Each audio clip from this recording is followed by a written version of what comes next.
Hi, BrenTech here, where tech is made simple. So currently in Windows 11, as we have been discussing on the channel, there is still quite a bit of legacy code that is still left in the operating system. And one of those which we are looking at, which dates back to Windows 8, back in the day, is the loading spinner that you see every time you sign in, sign out, or restart your computer. And just to let you know that according to Phantom of Earth over on X, it seems that Microsoft is going to be updating Windows 11 with a new spinner, which takes on the look and feel more so of Windows 11, which has been spotted as a hidden feature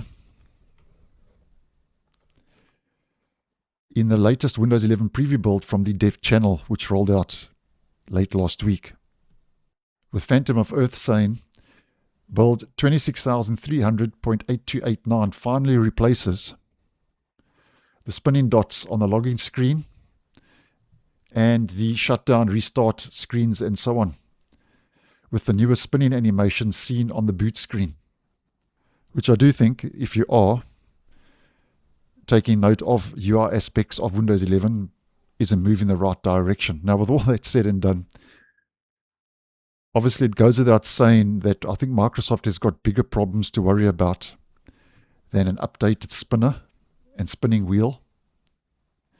And I think this is most probably the least of Microsoft problems in regards to Microsoft fixing Windows 11 this year in 2026, as we have been talking about on the channel. And hidden features is code that Microsoft is testing internally and hasn't officially enabled yet in the OS. And I don't see why this change wouldn't eventually make it to a stable version.